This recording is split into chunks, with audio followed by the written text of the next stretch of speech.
الحمد لله نحمده ونستعينه ونستغفره ونؤمن به ونتوكل عليه ونعوذ بالله من شرور أنفسنا من سيئات أعمالنا من يهد الله فلا مضل له ومن يضلل فلا هادي له ونشهد أن لا إله إلا الله وحده لا شريك له ونشهد أن سيدنا وشفيعنا ومولانا محمدا عبده ورسوله أما بعد قال النبي صلى الله تعالى عليه وسلم خير من الناس من ينفع الناس أو كما قال عليه الصلاة والسلام۔ برادران محترم، بزرگوں اور بھائیوں، یہ رمضان المبارک کا مہینہ چل رہا ہے اور تقریباً اس کا ایک حصہ ختم ہونے والا ہے۔ بزرگ اور دوستو، چونکہ اللہ تبارک و تعالی اس مہینے میں جو ہے نیکیوں میں اضافہ فرما دیتے ہیں اور ایک نفل عبادت کا ثواب فرض کے برابر اور ایک فرض کا ثواب 70 فرائض کے برابر کر دیتے ہیں، اس لیے پیارے آقا صلی اللہ علیہ وسلم کا اکثر و بیشتر معمول یہی تھا کہ اس مہینے میں زیادہ سے زیادہ صدقہ اور خیرات کیا کرتے تھے، اور ہمیں بھی حکم دیا گیا کہ ہم اپنی طرف سے اور اپنے نابالغ اولادوں کی طرف سے عید سے پہلے ایک صدقہ فطر جو ہے ادا کر دیں،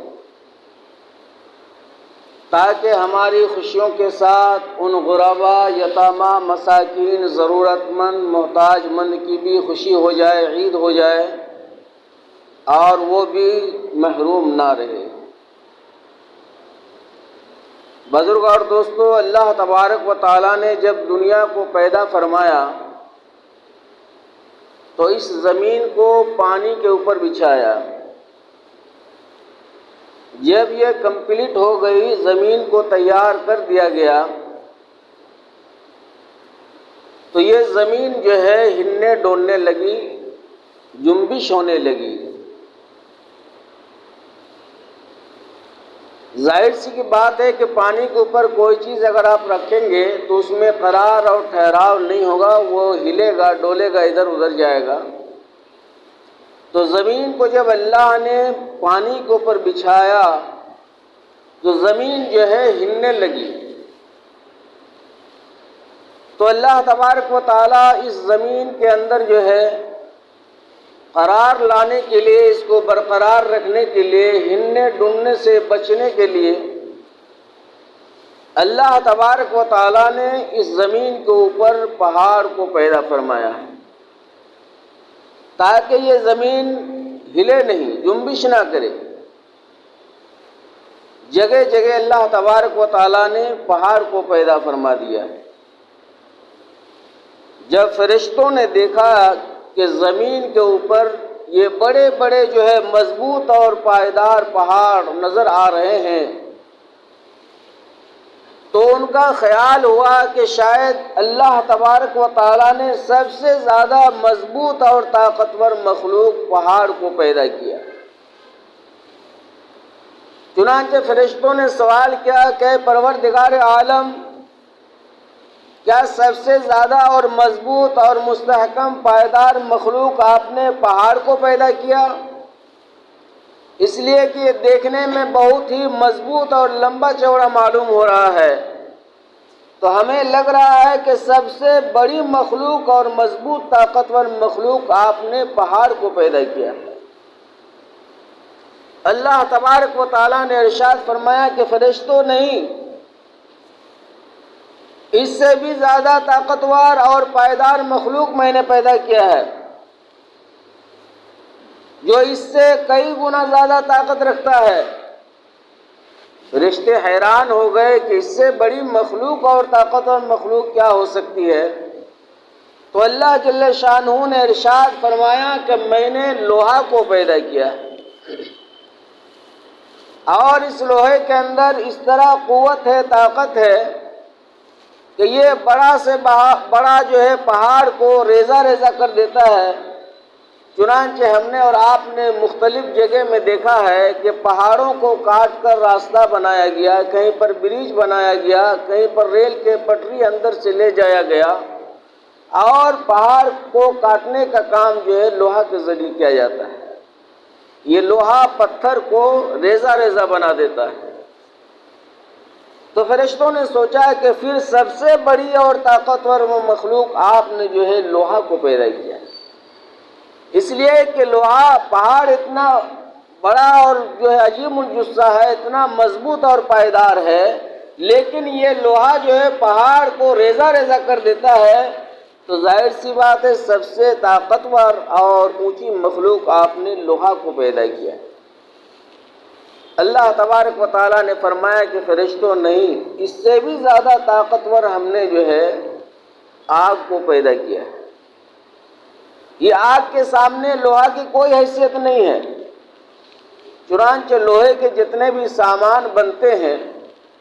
پہلے تو وہ لوہا ایک پتھر کی شکل میں ریزہ ریزہ ہوا کرتا ہے، لیکن جب اس سے کوئی اوزار بنانے کا ہوتا ہے تو لوہا کو آگ کے ذریعے ہی سے پانی کی طرح پگھلایا جاتا ہے، اور پھر اس کے جو ہے ڈھانچے بنے ہوئے ہوتے ہیں، اس میں ڈالا جاتا ہے، فرما بنا ہوا ہوتا ہے، پھر اس سے ایک شکل تیار ہوتا ہے، اس کا اوزار بنتا ہے۔ تو پتہ چلا کہ سب سے زیادہ طاقتور، یعنی پہاڑ سے بھی زیادہ طاقتور اور لوہا سے بھی زیادہ طاقتور آپ نے جو ہے آگ کو پیدا کیا ہے، اس لیے کہ آگ لوہا کو پگھلا دیتا ہے۔ تو اللہ تبارک و تعالیٰ نے فرمایا کہ فرشتے نہیں، اس سے بھی ایک طاقتور اور مضبوط مخلوق میں نے پیدا کیا ہے جو ان سب سے زیادہ طاقتور ہے۔ فرشتوں نے پوچھا کہ پروردگار عالم وہ کون سی مخلوق ہے؟ اللہ تعالیٰ نے ارشاد فرمایا کہ میں نے پانی کو پیدا کیا ہے،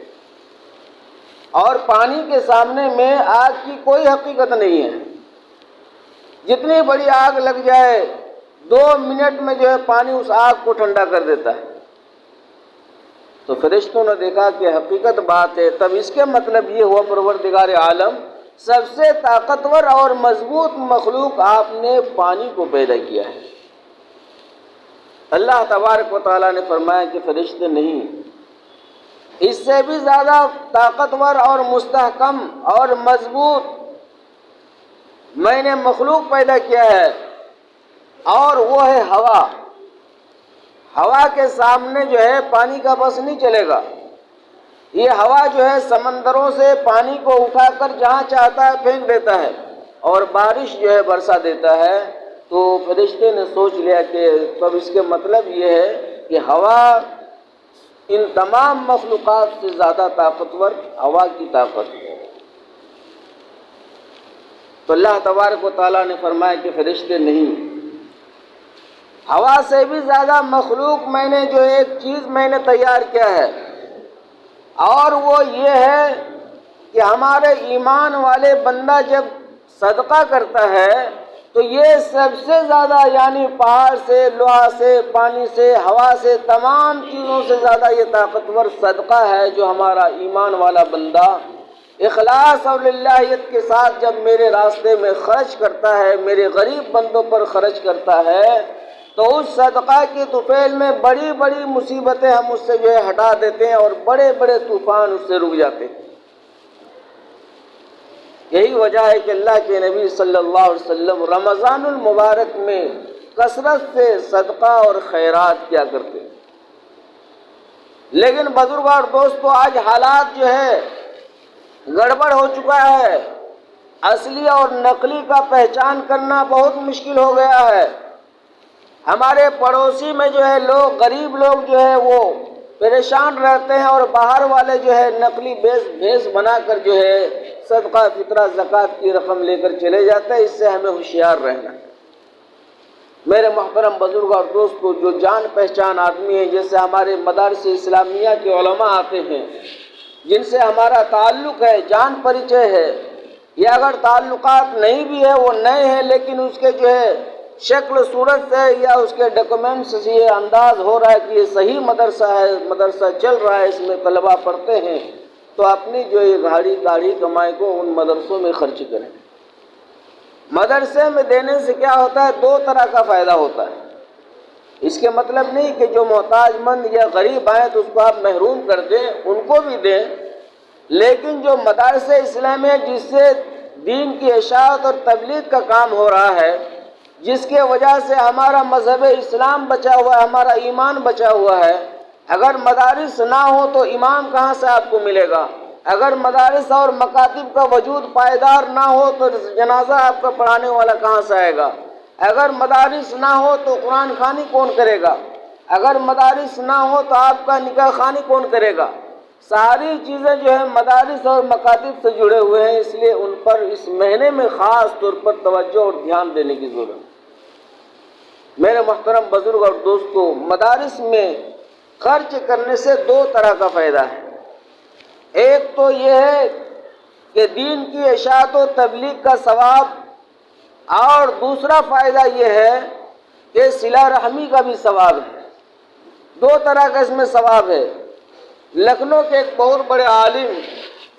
جو زندہ ولی ہیں، بزرگ ترین شخصیت ہے، وہ ابھی بھی زندہ ہیں، وہ اپنے بچپنے کا واقعہ بیان کرتے ہیں کہ میں لکھنؤ ہی کا رہنے والا ہوں، اور وہیں پر جو سب سے بڑا مدرسہ ندوہ، وہاں میں علم حاصل کیا کرتا تھا۔ تو چونکہ میں لوکل لڑکا تھا، روزانہ آمد و رفت ہماری ہوتی تھی، گھر چلے جاتے تھے شام کو پڑھ کر، اور صبح کو پھر مدرسہ آتے تھے، تو روزانہ امی جان ہماری جو ہے 2 روپے جیب خرچی دیا کرتی تھی، یعنی چاکلیٹ بسکٹ وغیرہ ناشتہ وغیرہ کے لیے۔ اس زمانے میں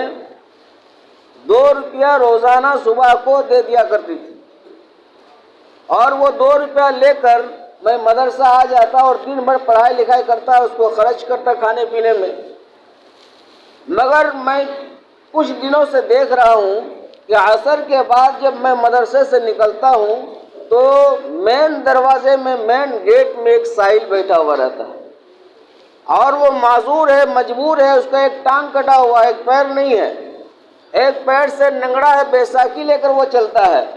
لیکن مسلسل ہم کئی روز سے دیکھ رہے ہیں کہ وہ مدرسے کے گیٹ میں بیٹھا ہوا رہتا ہے، اور کوئی بھی آدمی اسے جو ہے بھیک نہیں دیتا، پیسہ نہیں دیتا، لیکن وہ روزانہ بیٹھا ہوا رہتا ہے۔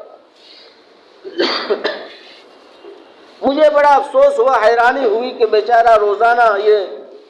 فقیر جو ہے، سائل ہے، مانگنے والا ہے بظاہر دیکھنے میں، یہ بیٹھا ہوا رہتا ہے، لیکن اتنے اللہ کے بندے آتے جاتے ہیں، کوئی جو ہے 2-4 روپیہ بھی اسے نہیں دیتا ہے۔ میں چھوٹا سا بچہ تھا تو میں ارادہ کر لیا کہ میں کل امی سے جب صبح کو پڑھنے کے لیے مدرسہ آؤں گا تو امی سے کہوں گا رات کو کہ مجھے 2 روپیہ زیادہ چاہیے کل۔ چنانچہ صبح جب وہ مدرسہ جانے لگا اور اپنی جیب خرچی اس کو ملا 2 روپیہ، تو وہ اپنی ماں سے کہنے لگے کہ امی جان آج مجھے 4 روپے چاہیے۔ کہ یہ نئی فرمائش کہاں سے آ گئی؟ 2 روپے میں تمہارا کام چل جاتا ہے اور آج تم ڈبل مانگ رہے ہو، 4 روپیہ مانگ رہے ہو۔ تو انہوں نے جو ہے واقعہ بیان کیا کہ امی جان میرے مدرسے کے دروازے میں، گیٹ میں ایک معذور آدمی جو بظاہر سائل نظر آتا ہے، فقیر نظر آتا ہے، وہ بیٹھا ہوا رہتا ہے۔ روزانہ عصر کی نماز کے بعد اسے دیکھتے ہیں کہ وہ بیٹھا ہوا رہتا ہے، لیکن کوئی بھی آدمی اسے بھیک نہیں دیتا ہے، چپ چاپ وہ بیٹھا رہتا ہے اور چہروں کو جو ہے دیکھتے رہتا ہے، کچھ نہیں بولتا ہے، کسی سے منہ سے مانگتا بھی نہیں ہے اور کوئی دیتا بھی نہیں ہے۔ تو کہا کہ بیٹا دیکھو اتنی گنجائش تو ہمارے پاس ہے نہیں، یہ 2 روپے جیب خرچی تمہاری جو ہے میں بہت مشکل سے انتظام کرتی ہوں، کیونکہ دینی تعلیم کا معاملہ ہے، تم پڑھ رہے ہو اور ہمیں امید ہے کہ تم کامیاب ہو جاؤ گے، بڑے عالم بن جاؤ گے،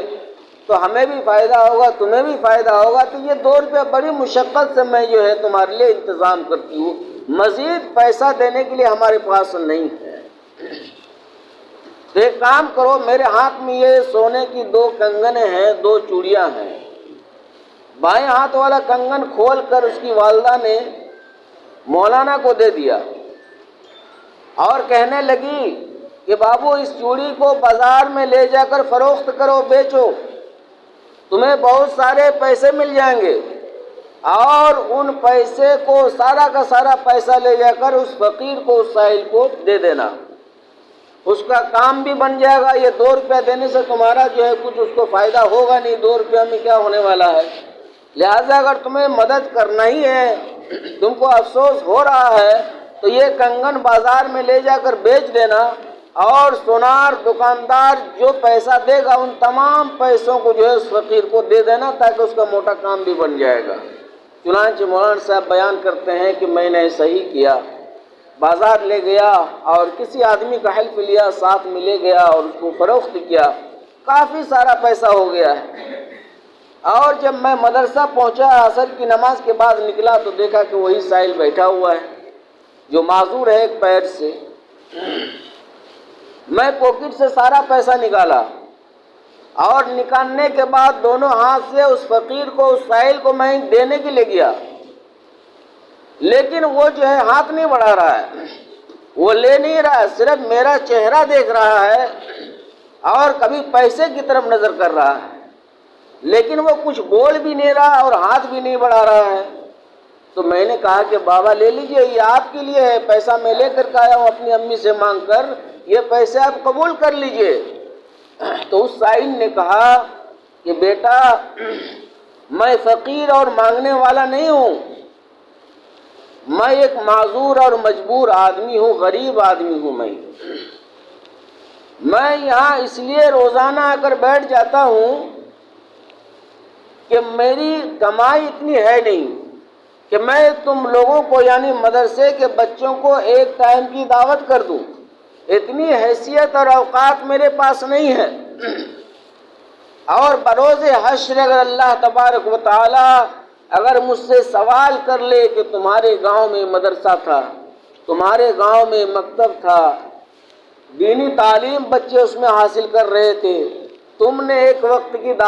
دعوت کی تھی یا کچھ مدد کیا تھا،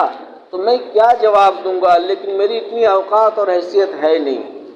ضرورت کے مطابق 2 وقت کی روٹی کا میں انتظام کسی طرح کر لیتا ہوں۔ تو بس اس امید پر میں 1 گھنٹہ روزانہ اپنا قیمتی وقت نکال کر روزانہ عصر کے بعد یہاں اس نیت سے بیٹھتا ہوں تاکہ ہم جو ہے روزانہ تم طالب علموں کا جو ہے چہرے کا زیارت کر سکوں میں،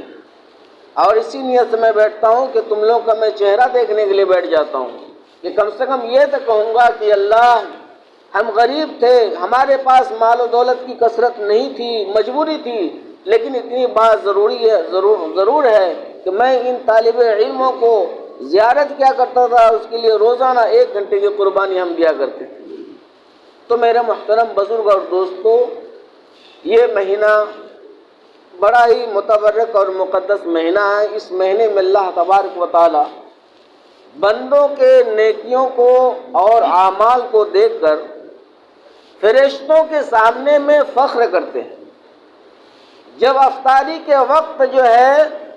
بندہ مومن پیاس اور بھوک کی حالت میں دسترخوان پر بیٹھ کر اللہ کی طرف ہاتھ اٹھا کر دعا مانگتے ہیں، تو وہ جو کچھ مانگتا ہے اللہ تبارک و تعالیٰ اسے مرحمت فرماتے ہیں، اور فرشتوں سے فخریہ طور پر اللہ تعالیٰ ارشاد فرماتے ہیں کہ فرشتوں دیکھو یہی وہ میرا بندہ ہے جس کے بارے میں تمہیں بدگمانی تھی کہ اتجعل فیہا من یفسد فیہا ویسفک الدماء۔ جب اللہ تعالیٰ نے مشورہ طلب کیا تھا انسان کو وجود میں لانے سے پہلے کہ میں زمین پر اپنا نائب اور خلیفہ پیدا کرنے والا ہوں، یعنی انسان کو پیدا کرنے جا رہا ہوں، بتاؤ تم سب کا مشورہ کیا ہے؟ تو فرشتوں نے جواب دیا تھا کہ بار الہ کہ نئی مخلوق پیدا کرنے کی ضرورت کیا ہے؟ دن رات آپ کی عبادت میں ہم لگے ہوئے ہیں، کوئی سجدے میں ہے، کوئی رکوع میں ہے، کوئی تسبیح میں ہے، کوئی تحلیل میں ہے، کوئی تعریف میں ہے، کوئی حمد و ثنا میں لگے ہوئے ہیں، ایک نئی مخلوق پیدا کرنے کی کیا ضرورت ہے؟ آپس میں لڑائی جھگڑا کرے گی، خون ریزیاں کرے گی، فتنہ فساد کرے گی۔ تو اللہ تعالیٰ نے جواب دیا تھا کہ انی عالم ما لا تعلمون، اے فرشتوں جو میں جانتا ہوں وہ تم نہیں جانتے ہو۔ اگر وہ غلط کام کرنے والی مخلوق ہوگی تو کچھ ان میں سے میرے بندے ایسے بھی ہوں گے جو میرے حکم کا پالن کرے گا، میرے حکم کی تابعداری کرے گا۔ آج دیکھو فرشتوں کو دکھلاتے ہیں کہ دیکھو یہ بندہ دنیاوی اعتبار سے کسی طرح سے جو ہے یہ مجبور نہیں ہے، کھانا ان کا اپنے ہاتھ کی کمائی کا کھانا ہے رکھا ہوا ہے، پانی بھی جو ہے حلال ہے، کھانا بھی حلال ہے، کھا لینے سے کچھ ہونے کا بھی نہیں، کوئی مارنے والا نہیں، کوئی ڈرانے والا نہیں، کوئی روکنے والا نہیں ہے، لیکن دیکھو اتنی شدت کی بھوک اور پیاس لگی ہوئی، صرف میری اجازت ہوئی ہے، میری اجازت کے بغیر وہ کھانے کے لیے تیار نہیں ہے، یہ وہی بندہ مومن ہے جس کے بارے میں تم نے بدگمانی کی۔ تو بزرگ اور دوستو، اس مہینے میں جو ہے زیادہ سے زیادہ ہمیں اللہ کے راستے میں جو ہے خرچ کرنا چاہیے۔ اور مہینے میں کیا ہوتا ہے کہ جو ہم خرچ کریں گے تو اس میں اضافی والی جو نیکی ہے، مزید جو اللہ تعالیٰ دیتے ہیں اس سے ہم محروم ہو جائیں گے، اور اس مہینے میں چونکہ 70 گنا بڑھا دیا جاتا ہے، یہی فائدہ ہوگا۔ اسی لیے زیادہ سے زیادہ جو ہے ہم ضرورت مند، محتاج مند اور مدارس اسلامیہ سے جو علماء آتے ہیں ان کا خیال رکھ کے اللہ پاک عمل کی توفیق عطا